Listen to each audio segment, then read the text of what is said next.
Good evening. आप लोगों के साथ बातचीत कर रहे थे भारतीय संविधान की प्रस्तावना पे, और इस समय बहुत ही महत्वपूर्ण शब्दों की व्याख्या हम कर रहे थे। ठीक, justice, liberty, equality and fraternity, ये भारतीय संविधान के आत्मा माने जा सकते हैं ये सब। ठीक, और लोकतंत्र का भी सारा का सारा दारोमदार इन्हीं चार चीज़ों पर होता है। लिबर्टी क्या है, इसकी पहले भी वीडियो में हमने आपसे बात की थी। अभी हम लिबर्टी जो हमें संविधान में मिली हुई है वो क्या क्या है उसकी बात कर रहे हैं। टाइप्स ऑफ लिबर्टी जिसको आप कह सकते हैं। सबसे पहले सिविक लिबर्टीज, ठीक है।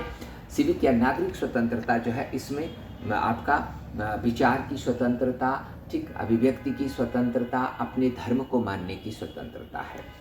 दूसरा है पॉलिटिकल लिबर्टीज। पॉलिटिकल यानी कि नागरिक राजनीतिक स्वतंत्रता। इस राजनीतिक स्वतंत्रता के माध्यम से ही हम राजनीतिक प्रक्रिया में भागीदारिता कर पाते हैं, ठीक है। जो राइट टू वोट हमें मिला है, यूनिवर्सल सफरेज या सार्वभौमिक मताधिकार, वो इसी के अंतर्गत आता है। और इसके द्वारा आप केवल चुनाव प्रक्रिया में भाग नहीं ले पाते, बल्कि जो विधि निर्माण की मूल शक्ति नागरिकों में निहित होती है, चुनाव प्रक्रिया के द्वारा वोट दे करके आप वही अपनी जो विधि निर्माण की शक्ति है वो अधिकार प्रत्यायोजित कर देते हैं, डेलीगेट करते हैं अपने प्रतिनिधि को, विधायक या सांसद को। तो इस तरह अप्रत्यक्ष रूप से आप राजनीतिक स्वतंत्रता का उपयोग करके नीति निर्माण में भी भागीदारी करते हैं। और ग्राम सभा के लेवल पर तो आप प्रत्यक्ष रूप से ही शामिल हो जाते हैं, वोट भी देते हैं, और लॉ मेकिंग जो होती ग्राम पंचायत के लेवल उसमें, ठीक है, पॉलिसी मेकिंग उसमें भी पार्टिसिपेट करते हैं। तीसरा होता है आपका इकोनॉमिक लिबर्टीज़। इकोनॉमिक लिबर्टीज़ का मतलब है कि अभावों से और आर्थिक तंगी से बाहर निकलना या मुक्त होना, ठीक है।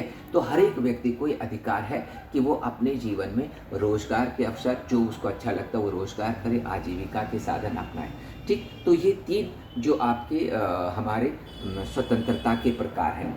अब इसमें ये आता है कि वर्तमान समय में क्या जो डिजिटल एरा है, क्या उसमें नेगेटिव और पॉजिटिव लिबर्टीज़ का कुछ द्वंद्व हो रहा है, तो वो मैं आपको अगले शॉर्ट में बताऊंगा। इसमें मैं आपको ये बता देता हूँ कि भारत में मौलिक अधिकार स्वतंत्रता के लिए दिए गए हैं, जबकि नीति निर्देशक तत्व, ठीक, एक तरह से इन अधिकारों को लागू करने के लिए एक साधन के रूप में रखे गए हैं, राज्य को निर्देश के रूप में दिए गए हैं। तो अगले वीडियो में मैं आपको ये बताऊंगा कि what are the key aspects of the concept of liberty. Negative और पॉजिटिव लिबर्टी मैं डिस्कस करूँगा। Thank you.